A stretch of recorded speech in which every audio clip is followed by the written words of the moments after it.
창세기 강의 100번째 시간으로 하나님 없는 성공이라는 제목으로 말씀을 보겠습니다. 오늘 본문의 주인공으로 나오는 에서는 이삭이 낳은 쌍둥이 두 아들 가운데 장자입니다. 그런데 에서와 야곱이 태어나기 전에 하나님이 이들에 대해서 미리 예언의 말씀을 주셨습니다. 창세기 25장 23절입니다. 여호와께서 그에게 이르시되 두 국민이 내 태중에 있구나. 두 민족이 내 복중에서부터 나누이리라. 이 족속이 저 족속보다 강하겠고 큰 자가 어린 자를 섬기리라. 하나님이 태어나기 전부터요, 하나님은 야곱을 선택하셔서 그를 큰 자로 만드시고 그를 축복하시겠다라고 약속을 주십니다. 그런데 왜 하나님이 첫째가 아닌 둘째를 택하셨나요? 그것에 대해서 바울은 로마서 9장 11절에서 12절에 이와 같이 답합니다. 그 자식들이 아직 나지도 아니하고 무슨 선이나 악을 행하지 아니한 때에 택하심을 따라 되는 하나님의 뜻이 행위로 말미암지 않고 오직 부르시는 이로 말미암아 서게 하려 하사 리브가에게 이르시되 큰 자가 어린 자를 섬기리라 하셨나니. 이유가 없다는 것입니다. 오늘 로마서 9장 11절에 나오는 택하심을 따라 되는 하나님의 뜻이 행위로 말미암지 않고 오직 부르시는 이로 말미암아 서게 하려 한다. 이 말을 쉽게 번역하면요, 하나님이 선택하신 그 기준이 행위가 아니라 하나님의 뜻에 있음을 알려주시고자 그렇게 하셨다는 것입니다. 하나님이 에서를 만약에 택하셨다면 사람들은 아마 그렇게 생각할 거예요. 에서가 더 남자답고 더 능력도 많고 또 그렇게 택함을 받을 만한 그런 이유가 있었으니까 하나님이 에서를 택하셨구나. 그런데 야곱을 하나님이 택하셨기 때문에 그 야곱에게서는 이렇게 택함을 받을 만한 아무런 이유가 없었던 것입니다. 그는 아주 야비한 사람이에요. 욕심이 많은 사람입니다. 능력에 있어서도 에서에 비해 아주 뒤떨어진 사람이었죠. 그렇기 때문에 아버지 이삭은 눈에 보이는 그런 에서의 능력과 남자다움에 반해서 에서를 더 편애했던 것입니다. 여러분, 만약에 여러분이 두 아들이 있다고 생각을 해보세요. 첫째는 말도 잘 듣고요, 공부도 잘합니다. 키도 크고 잘생겼어요. 그리고 사람들에게도 인정을 받는 그런 아들입니다. 그런데 둘째가 있는데 둘째는 체격도 작아요. 말도 잘 안 들어요. 욕심이 너무 많아서 아버지와 엄마를 자꾸 속이고 그리고 친구들 사이에서도 늘 말썽을 부립니다. 하라는 공부는 안 하고요, 맨날 딴짓만 해요. 여러분, 어느 아들에게 더 마음이 가실까요? 사람들이 이렇게 당연하게 이렇게 훌륭해 보이고 능력이 있는 그런 사람에게 더 관심과 사랑을 보이듯, 만약에 하나님이 에서를 택하셨다면 하나님도 그가 그런 잘난 모습이 있기 때문에 택하셨다라고 생각할까 봐 오히려 하나님은 그 반대되는 야곱을 택하셨다라고 하는 것입니다. 그런데 이 에서가 아버지에게 축복을 받습니다. 창세기 27장 39절에서 40절입니다. 그 아버지 이삭이 그에게 대답하여 이르되 내 주소는 땅의 기름짐에서 멀고 내리는 하늘 이슬에서 멀 것이며 너는 칼을 믿고 생활하겠고 내 아우는 섬길 것이며 내가 매임을 벗을 때에는 그 멍에를 내 목에서 떨쳐버리리라 하였더라. 여러분, 이것이 축복인가요? 여기 나오는 이 내용을 쉽게 번역을 하면요, 에서 너는 하늘일마다 안 될 것이고 늘 싸우며 살 거고 나중엔 동생을 섬길 거고 또 노예처럼 이렇게 매여서 살다가 결국에야 자유를 얻게 될 것이다. 이것은 축복이 아니라 저주에 가까운 이야기죠. 여러분, 어떤 사람이 여러분에게 이런 예언의 기도를 해주었다고 생각을 한번 해보세요. 근데 그 예언 기도가 반드시 맞는 그런 하나님의 기도예요. 그러면 우리는 이렇게 예측할 수 있습니다. 아, 이 사람 인생은 이제 망했구나.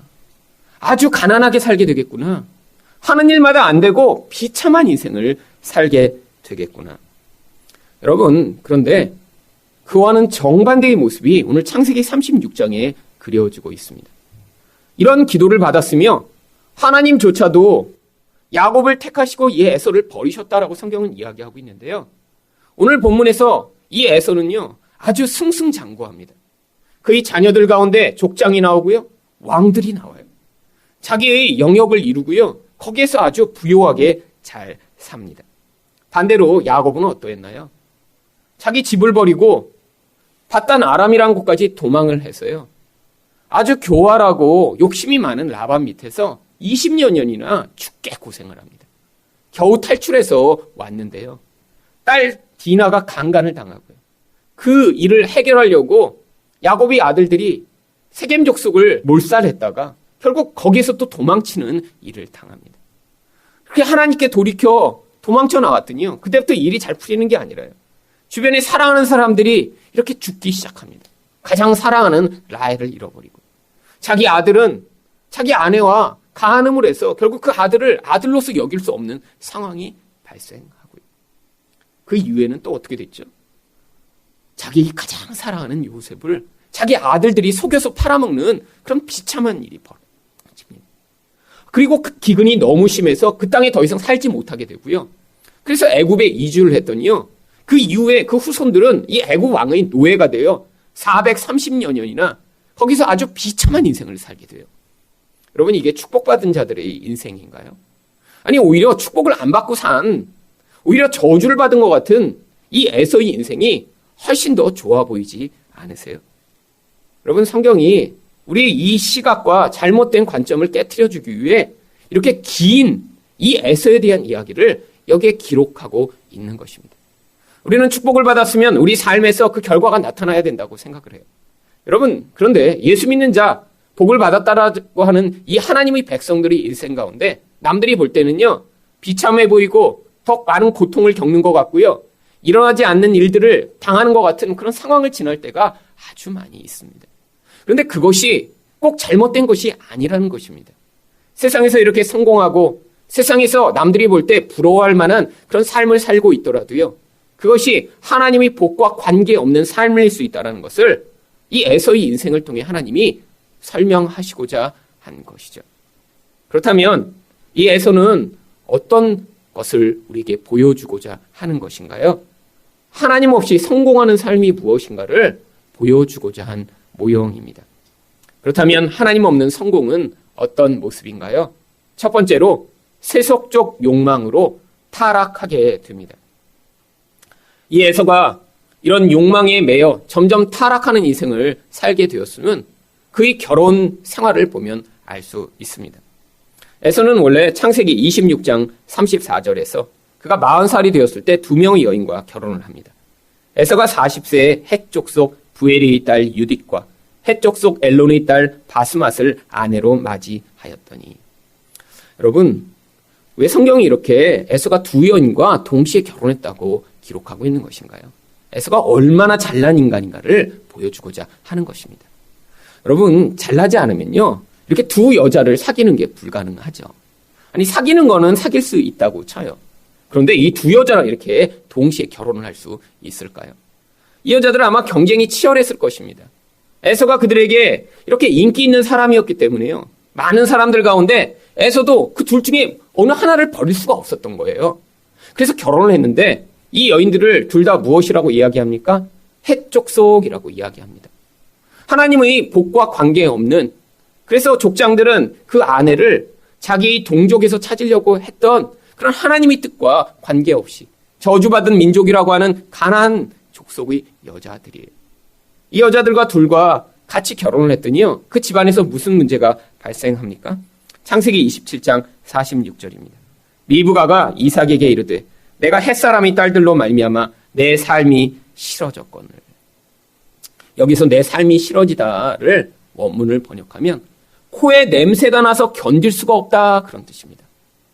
여러분, 이렇게 코 안에 이렇게 골마서 만약에 냄새가 계속 난다고 생각을 해보세요. 살 수 있을까요? 마치 자기 며느리들이요, 자기 코에 냄새를 풍겨서 살 수 없게 만드는 그런 고통의 이유라는 것이죠.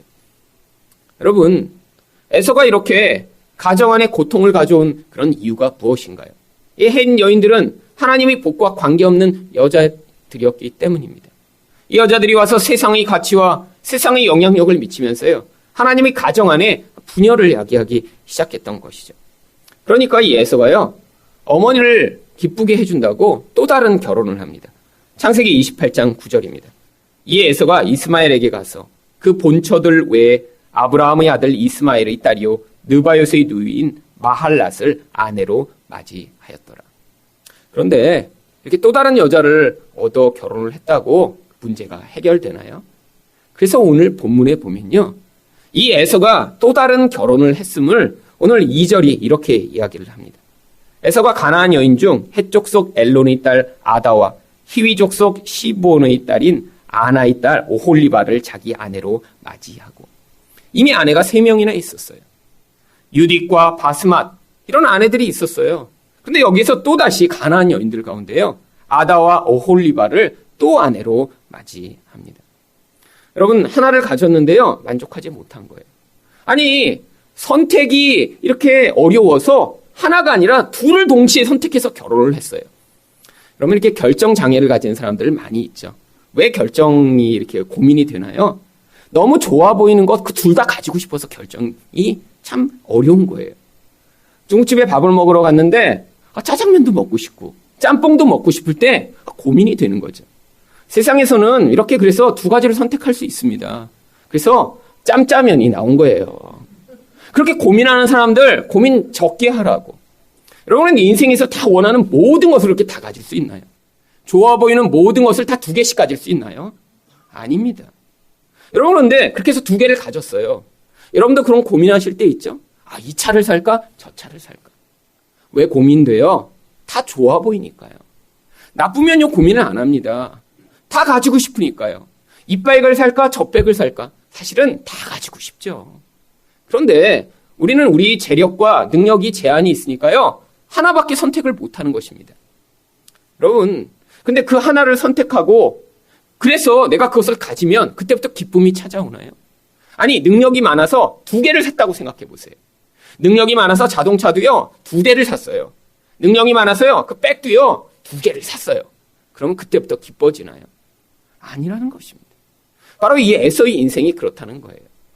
결혼을요, 한 여자랑 한 게 아니라 2 여자랑 했고요. 거기다가 엄마를 만족시키기 위해 또 다른 여자를 얻어 결혼했는데 거기에서 만족이 없었던 것이죠. 그래서 또 2 여인을 또 택해 또 결혼한 모습을 오늘 본문이 이야기하고 있는 것입니다. 여러분, 이런 모습이 어디에서부터 시작됐습니까? 바로 가인의 후손 가운데 가장 악한 자의 대표로 나오는 라멕으로부터 시작된 것입니다. 창세기 4장 19절을 보시면 라멕이 2 아내를 맞이하였으니 하나의 이름은 아다요 하나의 이름은 실라였더라. 이 라멕이라는 자는요, 힘이 강력한 자였습니다. 이름 자체가요, 강함이라는 뜻이에요. 그러니까 인류 최초로 이 라멕은 일부 다처제를 시작합니다. 여자들 가운데 그 강한 힘으로요, 내가 원하는 모든 것들을 얻은 것이죠. 사람을 죽이고 나서요, 하나도 부끄러워하지 않고 오히려 자랑합니다. 그런데 신기하게요, 이 에서의 아내의 이름 가운데 한 명이었던 아다란 이름과 바로 이 라멕의 아내의 이름 가운데 한 명이 아다로 똑같다라고 하는 것입니다. 에서가 바로 이런 라멕과 같은 삶을 살고 있음을 보여주는 것이죠. 그런데 오늘 성경은요, 거기에서 그치지 아니하고 3절에서 이 에서가 또 다른 여인을 아내로 맞이했다라고 이야기합니다. 또 이스마엘의 딸 느바요스의 누이 바스맛을 맞이하였더니. 그런데 여기 나와 있는 이 느바요스의 누이 바스맛은 이전에 나왔던 마할랏과 같은 인물일 가능성이 있습니다. 왜냐하면 그 마할랏도 이스마엘의 딸이요 느바요스의 누이 마할랏이라고 설명하고 있거든요. 그런데 여기서 또 다른 가능성이 있습니다. 자매가 2이 있었는데요, 그 자매 2를 또 취해서 다 결혼한 거죠. 이 에서의 능력과 이 삶의 형태로 볼 때 아마 이럴 가능성이 굉장히 높아요. 아내가요, 그러니까 지금 많아진 거죠. 최소로 잡아도 5명이고 더 많이 잡으면 6명. 여러분, 이런 많은 아내를 거느린 이런 에서의 모습. 여러분, 야곱도 아내가 몇 명이었죠? 4명이었습니다.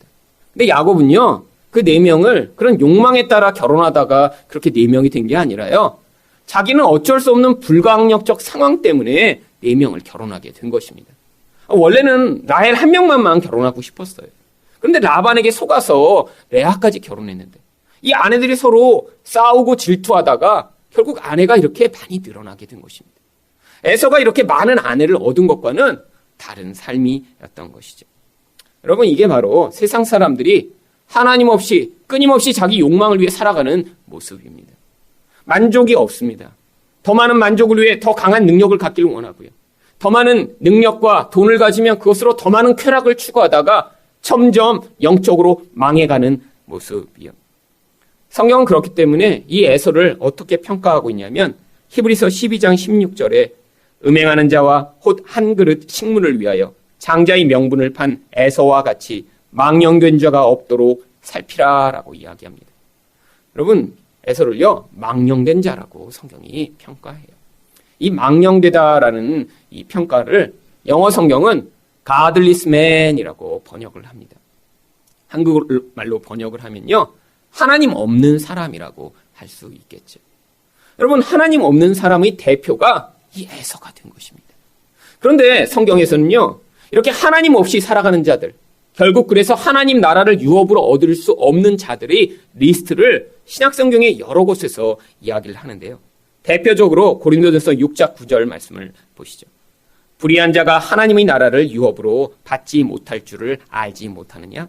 미혹을 받지 말라. 음행하는 자나 우상 숭배하는 자나. 여기만 나오는 것이 아니라 에베소 5장 5절에도 유사한 구절이 나옵니다. 너희도 정녕 이것을 알거니와 음행하는 자나 더러운 자나 탐하는 자 곧 우상 숭배자는 다 그리스도와 하나님의 나라에서 기업을 얻지 못하리니. 여러분, 공통되는 그런 사람들이 나옵니다. 하나님 나라를 유업으로 얻을 수 있는 그 공통된 사람들 가운데 누가 있죠? 우상 숭배자들이 있습니다. 근데 이것은 아주 당연한 것이죠. 하나님을 섬겨야 할 그런 인간이 하나님 대신에 다른 것을 우상으로 섬겼으니 그 인생이 결국 하나님과 관계없는 인생으로 마치게 되는 것, 이건 아주 당연한 일입니다. 그런데 거기에 또 공통적으로 나오는 사람들이 있어요. 어떤 사람들인가요? 음행하는 자들입니다. 여러분, 음행은 무엇인가요? 자기 육적 욕망을 위해 끊임없이 내게 주어진 모든 나의 자원을 그 목적을 위해 사용하고 살아가는 자들을 음행이라고 이야기하는 것입니다. 물론 성적으로 타락한 모습, 그것도 음행입니다. 자기 육이 이끄는 대로 살아가 결국 자기를 망치고 남을 파괴하는 그런 삶을 살아가는 그런 자들. 하지만 성경이 이야기하는 이 음행은요, 우리 본질 안에서 자기 육적 욕망을 하나님의 자리에 올려놓고요, 그것을 위해 끊임없이 몸부림치며 살아가는 그 모든 행위들을 음행이라고 이야기하는 것입니다. 여러분이 만약에 TV가 주는 그 기쁨과 만족으로 지금 하루하루 살고 계시다면요, 여러분은 성도지만 음행하는 자예요.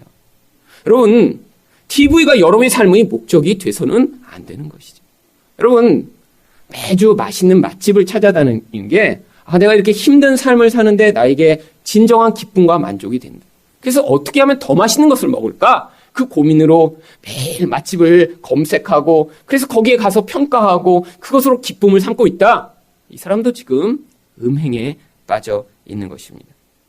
여러분, 백화점의 어떤 매장에 가면 여러분을 VIP로 등록해서 VIP 정도가 아니라 이제 VVIP로 여러분을 승격해드려서 오기만 하면 모든 직원이 나와서 사모님 하고 여러분의 인사를 하면서 교회 가는 것보다 거기 가면 더 대접받는 것 같고 더 기쁨이 찾아온다. 이것도 음행하고 있는 것입니다. 여러분, 사람들은요 세상에 살면서 자기 이런 육적 만족을 위해 끊임없이 몸부림을 치며 살아갑니다. 요즘 매스컴을 시끄럽게 하는 우리 정은호 씨라는 분이 있죠. 네이처 리퍼블릭이라고 하는 화장품 회사 대표입니다. 100억대 도박을 하다 걸려갔고요. 이제 감옥에 갔는데 집행유예로 풀려나게 해주겠다고 어느 변호사가 이야기를 하니까 이제 50억을 줬다가요. 결국 집행유예로 풀려나지 못하니까 그 변호사를 폭행하고 서로 고소하다가 지금 이 지저분한 모든 이 상황들이 다 폭로되게 됐죠. 여러분, 이 정은호라는 사람이 원래 남대문에서 장사하던 사람이었대요. 그런데 장사를 하지만 아주 세상을 읽는 눈이 탁월했나 봐요. 2003년에 이 정은호가 창업한 그런 매장이 더 페이스샵이라고 하는 그런 매장을 창업했답니다. 여러분 써보셨죠? 네. 한국에 막 붐이 일때입니다. 무엇이 붐이 일어나요? 이 중저가 화장품, 그 시장이 막 열릴 때였어요. 그런데 이 사람이 이걸 창업했는데요. 그게 막 활성화가 되면서 2년 만에 이 회사를 팔아치웁니다. 근데 2년 동안요, 이 회사 가치가 얼마나 늘어났는지 그 평가 차액으로 2천억 원을 벌었대요. 그 다음에 또 창업한 게 네이처 리퍼블릭이라고 하는 자연과 전혀 관계없는 그런 화장품 만들었죠. 자연 친화적이라고 이름만 붙여놓고요. 여러분 중저가에서 어떻게 그렇게 자연 친화적인 그런 화장품을 만들까요? 다 속아 넘어가는 학생들이나 가서 쓰는 그런 중저가 화장품이지만 또 요즘 중학생들도 더 화장하잖아요. 심지어는요 초등학생들도 하더라고요. 그래서 이런 중저가 화장품이 붐에 이르면서요. 이 정은호 씨의 재산이요. 수천억 원에서 1조 원대가 된다고 하더라고요. 여러분 이렇게 돈이 많아지니까 이 사람이 그 돈 가지고 한 게 무엇입니까? 100억 원대 도박을 한 거예요. 여러분 100억 원이요? 엄청난 돈입니다. 그렇잖아요. 여러분 만약에 100억 원이 있으면 어떤 느낌이 드실까요? 근데 그걸요 그냥 도박을 하다 다 날려버리는 그런 인생. 그리고 감옥에서 몇 개월 빨리 빼내준다니까 50억 원씩 줄 수 있는 그런 인생이 된 거죠. 여러분 이게 바로 세상 사람의 삶입니다. 왜 더 많은 돈을 벌고자 하죠? 왜 더 높은 자리에 올라가고자 하죠? 왜 자꾸 힘을 가지고자 하죠? 더 많은 쾌락을 얻고자 하는 것이죠. 여러분 가운데는 제가 볼 때요. 이렇게 평가 차액을 남겨 2천억 원씩 이렇게 남길 수 있는 분은 여기 아직 안 계신 것 같아요. 이미 그런 분은요. 젊어서부터 다 어떤 그런 모습을 보입니다. 그렇잖아요.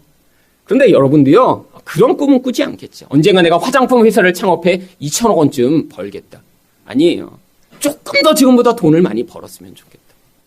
지금 있는 것보다 그거보다는 조금 더 부유해졌으면 좋겠다. 지금 있는 자리보다는 조금 더 올라갔으면 좋겠다. 여러분 안에서 그런 생각을 하는 이유가 무엇인가요? 지금은 1년에 어쩌다 한번 가까스로 해외여행 가는데 내가 조금 더 돈이 많아지면 내가 조금 더 여유로워지면 내가 가고 싶을 때 아무 때나 이렇게 해외여행을 한 달씩 갈 수 있지 않을까?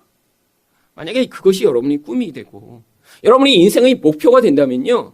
여러분은 지금 에서와 같은 삶을 살고 있는 것입니다. 어떤 삶이요? 나에게 주어진 모든 기회와 능력을 이용해 나 자신의 쾌락을 증진시키는 그런 인생을 살아가는 것이에요. 여러분 그런데요. 하나님 없이 이런 인생을 추구하는 자들은요. 결국 거기서 벗어날 수 없다라고 하는 것입니다. 여러분 그런데 하나님 백성에게 주어진 약속이 무엇이죠? 우리도 똑같이 나의 쾌락을 위해 살고 싶고 나를 더 부유하게 만들고 싶고 내가 하나님인 것처럼 살고 싶지만 하나님의 인생 가운데서는요. 그것이 불가능하다라고 하는 거예요. 결국 그런 삶을 추구하지만 그것이 나에게 진정한 기쁨을 가져오지 못한다는 것을 깨닫게 됐고요. 그 인생의 허망한 가운데 예수 그리스도를 붙들고 의존하는 자리로 그 인생의 인도함 받는 것. 이게 바로 하나님 백성에게 있는 축복이라고 하는 것입니다. 두 번째로 하나님이 없는 성공은 어떤 모습인가요? 자손에게 영적 유산을 전수하지 못합니다. 이 창세기 36장은 크게 세 부분으로 나뉩니다. 한 부분은 이 에서가 낳은 아들들의 이름을 다 기록하고 있어요. 또 다른 부분은요. 이 아들들 가운데 또 많은 사람들이 아주 높은 자리에 올라갔어요. 얼마나 많은 족장들이 나왔는데 그 족장들의 이름을 또 다 기록하고 있습니다. 그리고 마지막 부분에는요. 족장뿐 아니라 이제 에돔의 왕들이 이 에서의 후손 가운데 이렇게 많이 나왔다라는 것을 기록하기 위해 에돔의 왕의 이름들을요 쭉 기록하고 있어요. 대표적으로 4절과 5절을 보시면 에서의 얼마나 많은 아들들이 있었는지를 이렇게 기록합니다. 아다는 엘리바스를 에서에게 낳았고 바스맛은 루엘을 낳았고 오올리바는 여우스와 알람과 고라를 낳았으니 이들은 에서의 아들들이요 가나안 땅에서 그에게 태어난 자들이었더라. 여러분 고대의 아들들이 많았다는 건요. 바로 부자가 될 수 있는 그런 노동력을 많이 확보했다는 것입니다. 아들들이 많아야 그들을 통해 큰 기업을 일구고요. 목축을 하고요. 농사를 지으면서 큰 기업이 될 수 있죠. 에서는 이렇게 많은 아들들을 통해서 앞으로 그가 부유하게 되는 기초를 마련한 것입니다. 또한요. 이 에서로부터 얼마나 많은 족장들이 나왔는지 오늘 36장을 나중에 읽으시면요. 15절에서 19절, 29절에서 30절, 40절에서 43절 이렇게 많은 절에서 족장들의 이름을 수없이 나열합니다. 대표적으로 15절과 16절 상반절만 보겠습니다. 에서 자손 중 족장은 이러하니라. 에서의 장자 엘리바스의 자손으로는 대만 족장, 오말 족장, 스보 족장, 그나스 족장과 고라 족장, 가담 족장, 아말렉 족장이니. 이 고대의 족장은 아마 지금으로 말미암으면 대기업 사장쯤 되는 그런 지위라고 할 수 있죠. 아마 공무원이라면 고위 공무원이겠죠. 국회의원쯤 되겠죠. 또 만약 교육계에 종사하고 있다면 그런 교장쯤 되는 자리겠죠. 어느 자리에서나 가장 높은 자리가 있잖아요. 그런 자리들을 다 누가 차지했어요? 에서의 자손들이 차지했음을 성경이 기록하고 있는 것입니다. 아니 그런데 그뿐은 아니라요. 거기에서 얼마나 많은 왕들이 나왔는지 오늘 31절과 39절에 보시면요. 왕들의 이름이 끝이 없이 나열됩니다. 31절 하반절부터 32절 보시겠습니다. 에돔 땅을 다스리던 왕들은 이러하니라. 부올의 아들 벨라가 에돔의 왕이 되었으니 그 도성의 이름은 딘하바며. 여러분 이렇게 많은 왕들이 나온 그런 이 에서의 가문 사람들이 볼 때는요. 와 대단하다. 와 정말로 어떻게 이렇게 자녀들을 잘 키웠어? 어떻게 자녀들이 이렇게 다 훌륭한 사람들이 됐어?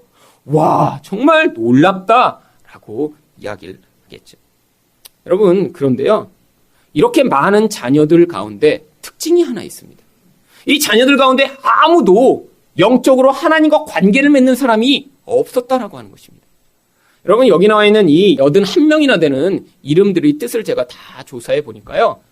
정말 다 시덥지 않은 이름들이에요. 다 주변에서 자기가 생각하고 보고하는 것들을 이름으로 지었는데요. 대부분은 동물 이름을 갖다 막 붙여놨어요. 그 다음에 또 자기가 볼 때 좋아 보이는 것들을 막 갖다 붙여놨어요. 예를 들면 이렇습니다. 엘리바스라는 이름은요. 순금이란 뜻이고 알완이라는 이름은 사악한이란 뜻이고 스보는 대머리, 아야는 독수리, 이두아는 이익, 그라는 거북이. 이런 가운데 독수리, 거북이, 쪽제비, 올빼미 계속 나오는 거예요. 그냥 삶아서 보는 거를 그냥 이름으로 붙여버린 거예요. 자녀에 대한 기대가 별로 없습니다. 또한요, 그냥 보다가 자기에게 관심 있는 것, 이익, 황금 이런 것으로 자녀 이름을 붙여놨어요. 여러분 이 81명의 이름 가운데 유일하게 그래도 영적인 의미를 찾을 수 있는 이름이 딱 하나 나옵니다. 그 이름이 루엘이라고 하는 이름이에요. 이 이름의 뜻은 하나님의 친구라는 뜻입니다. 근데 이 엘이라고 하는 이 하나님이라는 단어가요. 고대에는 그냥 강한 신을 의미하기도 했기 때문에요. 이런 맥락에 의해 이들이 이 아들을 이런 하나님의 친구라고 이름을 붙인 게 아니라 그냥 강한 신의 친구가 돼서 복받고 살아라라고 붙였을 가능성이 아주 높습니다. 여러분 이렇게 많은 후손들이 나오는데 하나님과 전혀 관계없이 이들이 다 살았다는 것이죠. 얼마나 비참한 인생입니까? 세상에서는 대기업 사장들이 나오고요. 공무원이 나오고요. 국회의원이 나오고요. 이름만 대면 알만한 사람들이 수없이 나왔는데 아무도 하나님과 관계없이 그렇게 살았다라고 하는 이 기록. 여러분 세상에서 이렇게 높아지면 그래서 행복해질까요? 그렇게 좋은 자리에 가면 거기에서 정말로 만족을 얻을 수 있을까요? 아니요. 높은 자리에 가면요. 그보다 더 높은 자리가 있습니다. 그러니까요. 아무리 높은 자리에 가도요. 거기서 진정한 만족을 얻을 수가 없는 거예요. 제가 미국에 있을 때 코넬이라는 대학교에 집회를 하러 간 적이 있습니다. 이 코넬이라는 대학은 미국에서 아주 좋은 대학이고요. 전 세계적으로도 아주 좋은 대학입니다. 전 세계 대학 평가 가운데 이 코넬이 매년 12에서 15위 안에 드는 아주 높은 대학이에요. 여러분 서울대 한국에서만 높아요. 여러분 전 세계 대학 순위로 보면 100위에 못 듭니다. 서울대는요. 그러니까 이 코넬이 얼마나 좋은 대학인지를 알 수 있어요. 제가 미국에서 다녔던 신학교 이름이 고등 코넬입니다. 이 학교와 전혀 관계 없습니다. 근데 사람들이 그냥 코넬 다니세요? 그러면 네 고등 코넬 다녀요. 하면 사람들이 좋은 대학 다니시구나 이렇게 얘기한 적이 있었죠. 여러분 전혀 관계 없습니다. 지역도 다르고요. 제가 다녔던 학교는 그냥 신학교였어요. 여러분 이렇게 좋은 학교인데 제가 그 학교에 가서 깜짝 놀랐어요. 여러분 아이비 리그 가운데 하나입니다. 아이비 리그 가운데 있는 이 하버드, 예일 이런 수준의 대학이지만 우리가 잘 아는 대학들은 하버드죠. 스탠포드죠. 예일이죠. 이 코넬은 그보다는 조금 아래 단계에 있어요. 그런데요. 가봤더니요. 그 코넬에 오는 대부분의 학생들이 여러 대학을 지원했었는데 그중에 하나 이 코넬이 걸려서 온 거죠. 근데 대부분이 어디를 같이 지원했었냐면요. 하버드나 예일이나 콜롬비아나 이런 정말 가장 좋은 학교들에 먼저 지원을 했던 거예요. 그런데요. 그렇게 하버드에 가고 싶었던 그 학생이 하버드에 못 가고 코넬에 오면요. 오랫동안 방황한다고 합니다. 아니, 서울대보다 훨씬 좋은 학교예요. 세계 10위쯤 되는 그런 학교인데도 내가 원래 하버드에 가려고 했는데 그런데 하버드에 못 간 채로 코넬에 오면요. 방황이 너무 심해갖고요. 어떤 학생들은 조금 다니다 자퇴한대요. 나는 이런 학교에 다니는 사람이 아닌데 내가 코넬에 왔다고. 어떤 사람들은 심지어 자살하는 학생들도 있대요. 여러분 그 이야기를 듣고 제가 충격을 받았죠. 물론 이런 학생들도 있습니다. 원래는 그런 학교에 갈 만한 수준이 아니었는데 어쩌다가 가게 된 이런 학생은 굉장히 열심히 공부해요. 감사하니까요. 야, 어떻게 코넬에 왔지? 그런데 대부분 거기에 있는 학생들 가운데는요. 한국으로 말하면 이런 수능과 같은 SAT라고 하는 시험에 만점 맞은 학생들이 수두룩한 거예요. 근데 와서요. 자기가 더 높아지려고 했는데 그것을 얻지 못하자 좌절하고 포기하고 그렇게 4년 내내 허송세월을 보내는 학생들도 많이 있다고 들었습니다. 그럼 이게 세상의 현실입니다. 아무리 높은 곳에 가봐도요. 거기보다 더 높은 곳이 있어요. 아무리 부자가 돼도요. 그보다 더 급이 높은 부자가 있어요. 아무리 똑똑해도요. 그보다 더 똑똑한 사람들이 있습니다. 여러분 그런데 그 자리에 가서요. 진정한 행복이 없으니까 높아지는 곳으로 자기의 인생의 목표를 삼고 거기에서부터 내가 얻지 못한 그것을 그 자리에 가면 얻을 것이라고 착각하게 만드는 이 세상 가운데 결국 그런 높아지는 자리를 추구하며 하나님이 나라와 관계없이 살면요. 그 인생의 스펙트럼으로부터 벗어날 수가 없다는 것이죠. 여러분 그런데 이 세상 사람들이요. 하나님과 관계없이 이렇게 세상에서 높아지려고만 하고 산다고 해서 그들의 인생이 그냥 그들끼리의 삶으로 살아가는 것이 아닙니다. 이들이요. 세력화가 되고요. 결국에는 하나님 백성과도 심각한 갈등과 문제를 일으키게 된다는 것이 오늘 성경의 힌트입니다. 바로 12절 말씀입니다. 에서의 아들 엘리바스의 첩 딥나는 아말렉을 엘리바스에게 낳았으니 바로 이 에서로부터 시작된 한 족속이 아말렉입니다. 여러분 이 아말렉은요. 구약 성경 내내 하나님 백성들이 대적으로 등장하는 그런 족속이에요. 이 아말렉이 얼마나 나쁜 놈들이냐면요. 바로 신명기 25장 17절에서 18절에 보시면 너희는 애굽에서 나오는 길에 아말렉이 내게 행한 일을 기억하라. 곧 그들이 너를 길에서 만나 내가 피곤할 때 내 뒤에 떨어진 약한 자들을 쳤고 하나님을 두려워하지 아니하였느니라. 여러분 이스라엘 백성들이 출애굽해 갔고요. 광야 가운데 힘들게 가고 있습니다. 한 번도 경험하지 않은 그런 광야예요. 뜨겁고요. 물이 없고요. 피곤해 지쳤어요. 그러니까 어떻게 되겠어요? 노약자들이 다 뒤로 쳐졌습니다. 한 200만 명이나 되는 그런 사람들입니다. 그러니까요. 몇 킬로에 걸쳐서 약한 자들이 뒤에서 천천히 오고 있는데 이 아말렉이 달려들어서요. 그 약한 사람들을 다 죽이고 물건을 빼앗아간 거예요. 우리 하나님이 분노하십니다. 왜 하나님이 분노하셨죠? 하나님은 하나님의 백성들에 대한 사랑이 있으시니까요. 약한 자들을 하나님이 돌보아 주시길 원하시니까요. 그들이 이 땅에서 상처 입고 고통하는 것을 우리 하나님이 마음 아파하시니까요. 그래서 하나님이 뭐라고 약속을 하시냐면 출애굽기 17장 16절입니다. 이르되 여호와께서 맹세하시기를 여호와가 아말렉과 더불어 대대로 싸우리라 하셨다. 그러면 하나님이요 이 아말렉을 자신이 대적으로 삼고 영원히 내가 징벌하겠다라고 약속을 주십니다. 여러분 이게 한 민족이 아니에요. 바로 이런 세상의 세력을 이야기하는 것이죠. 마귀와 연합해 하나님의 백성들을 공격하고 힘들게 만드는 이런 악의 영향력들을 이야기하는 것이죠. 여러분 하나님이요 그래서요 이 아말렉을 징벌하기 위해 오랫동안 기다리셨습니다. 이 아말렉은 유목민들입니다. 이스라엘 남부의 네게브라고 하는 지역에요 흩어져 살고 있어요. 그러니까 이렇게 넓은 지역에 흩어진 이들을 공격하기 위hen 이렇게 이스라엘 가운데 왕이 필요했습니다. 그래서 사울 왕이 나타날 때까지 하나님이 몇백 년간을 기다리신 다음에 사울 왕이 되자마자 그에게 명령을 주세요. 가서 그 아말렉을 진멸하라. 수십만의 군대를 한꺼번에 이끌고 가서 그들을 한 번에 공격하지 않으면 그들을 징벌할 수 없었으니까요. 그런데 사울이 어떻게 했죠? 우리 하나님의 마음을 알지 못했습니다. 가서 보니까 좋은 게 너무 많아요. 그 왕도 보니까 친하면 좋을 것 같아요. 살려줍니다. 마귀와 같은 자를 살려준 거죠. 하나님이 마음을 모르고 자기 뜻대로 하다가 결국 하나님의 뜻을 이룰 기회를 잊어버린 거죠. 결국 이 사건으로 이 사울은 폐위되고 맙니다. 여러분, 결국 이렇게 에서로부터 시작된 그 후손 가운데 하나님의 백성들을 공격하고 대적하는 이런 세상의 영향력이 만들어졌다고 하는 거예요. 그래서 이 에돔에 대한 심판을 기록하고 있는 오바다 선지자의 책 가운데 바로 이들에 대한 심판의 이유를 오바다서 1장 10절이 이렇게 이야기합니다. 내가 내 형제 야곱에게 행한 포악으로 말미암아 부끄러움을 당하고 영원히 멸절되리라.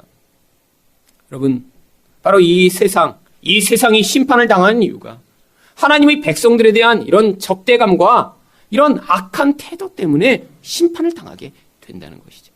여러분, 세상에 살다 보면 얼마나 이렇게 고통을 당하실 때가 많습니다.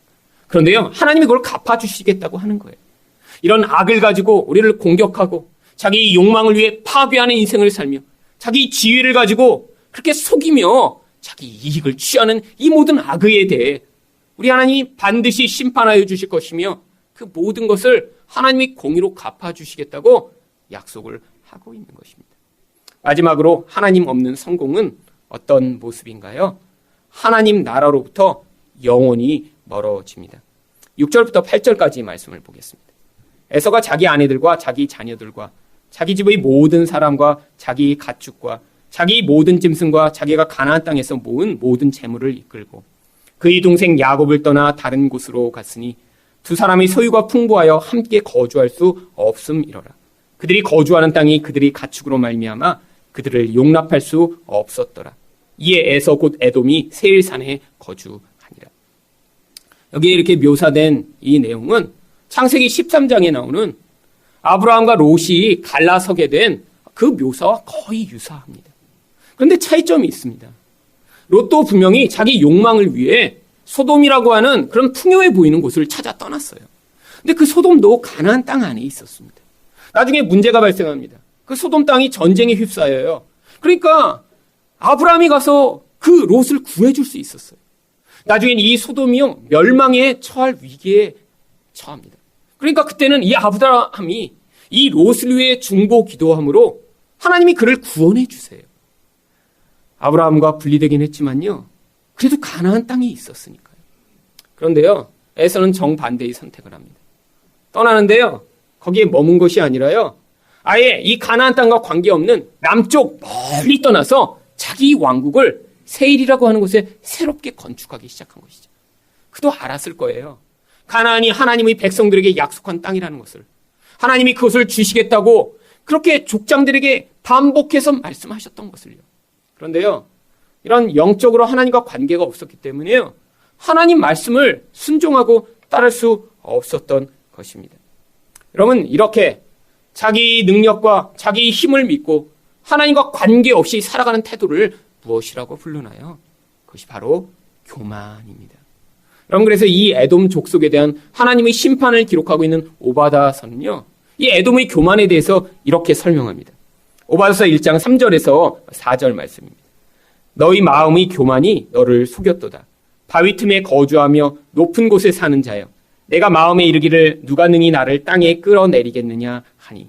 내가 독수리처럼 높이 오르며 별 사이에 깃들지라도 내가 거기에서 너를 끌어내리리라. 여호와의 말씀이니라. 자기가 이렇게 높아지고요. 자기가 힘을 가지게 되니까 이런 교만한 인생으로 하나님의 뜻과 관계없는 인생을 살게 되었다라고 하는 것입니다. 여러분, 이런 구약에 나오는 이런 야곱과 에서의 이야기가 여기에서 끝난 것이 아닙니다. 우리가 볼 때는 이런 야곱은 이렇게 결국 이스라엘이 됐고 에돔은 이러다가 사라졌구나라고 생각하지만요. 이 이야기가 신약에도 계속 이어지게 돼요. 이 에돔의 후손 가운데 이렇게 왕처럼 잘난 인간, 자기 힘을 가지고 자기 권력을 유지하던 한 사람이 나타납니다. 바로 헤롯 대왕입니다. 여러분, 이 헤롯 대왕은 이두메인이라고 불렸는데요. 이 이두메라고 하는 말은 이 에돔 족속과 유대인 가운데 혼연일이라는 거예요. 원래는 아버지 쪽으로 이렇게 에돔 족속입니다. 그러니까 에돔의 피를 받은 자예요. 근데 이 헤롯 대왕이 무엇을 하죠? 베들레헴에 유대인의 왕이 태어난다라는 얘기를 듣고요. 2살 이하의 어린이를 다 죽여버려요. 여러분, 아기들에 대한 기본적인 이런 사랑의 태도, 긍휼의 태도는 악당들도 가지고 있는 것입니다. 여러분, 그런데요, 이 헤롯 대왕은 그런 마음이 전혀 없었던 것이죠. 악인 중에 악인이었던 것입니다. 여러분, 이 헤롯 대왕이 얼마나 악한 자였냐면요, 자기 장남과 차자가 있었는데요, 그들이 혹시 자기가 살아있을 때 반역을 할까봐요, 그 아들들을 죽여버려요. 그런데 자기가 왕이었지만 이 로마의 지배 아래 있는 왕이었습니다. 그러니까 둘째를 죽일 때는 이 로마에서 야, 너 미쳤냐? 왜 네 아들들을 자꾸 죽여? 이렇게 간섭을 하니까요, 사절단을 보내갖고 로마 황제에게 많은 선물을 준 다음에 그 다음에 둘째 아들을 죽이는 허락을 받아내서 둘째를 죽입니다. 여러분, 그러고 나니까 누가 제일 화가 나겠어요? 바로 그 아들들을 낳은 그 엄마가 화가 나겠죠. 혹시 그래서 그 아내가 나중에 자기를 모반해서 또 죽일까봐 아내도 죽여버려요. 그럼 또 누가 화가 나겠어요? 그 부모들이 또 화가 나겠죠. 그래서 그 부모들도 죽여버려요. 여러분, 이게 바로 헤롯입니다. 여러분, 그런데 그 아들은 또 어떻게 됐죠? 바로 이런 헤롯의 피를 받은 그 아들이 헤롯 안티파스라는 사람이에요. 바로 그 아들이 세례 요한을 죽인 자입니다.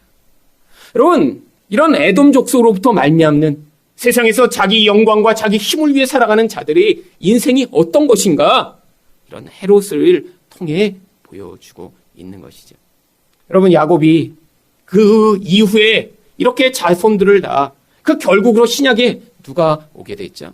예수 그리스도가 오시게 되었습니다. 여러분, 헤롯에 비해 예수 그리스도는 아무 힘이 없는 모습이에요. 아니, 헤롯이 죽이려고 하면요, 진짜 그가 왕이면, 아니, 그까지 헤롯 정도 쉽게 처단할 수 있는 분 아니세요? 근데 어떻게 하죠?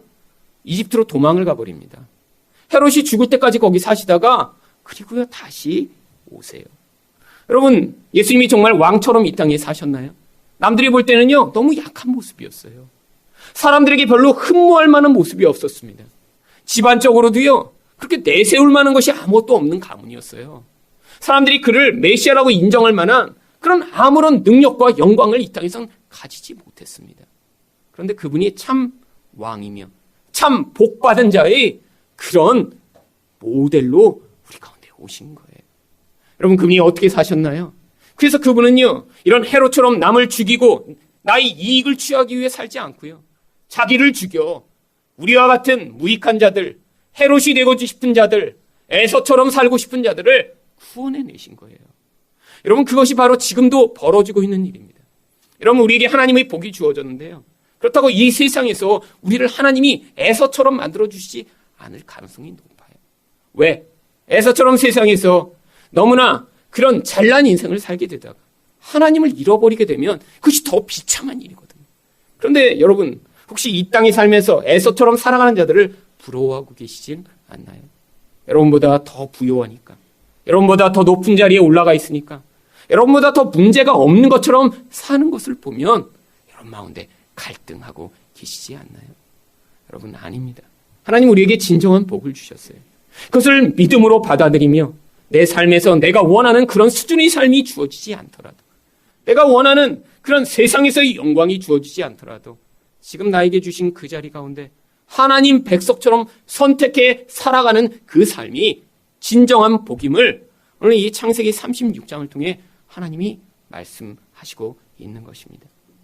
하늘의 진짜 복을 받은 여러분, 그런 하늘의 복으로 말미암아 이 세상의 유혹을 이기시는 여러분이 되시기를 예수 그리스도 이름으로 축원드립니다.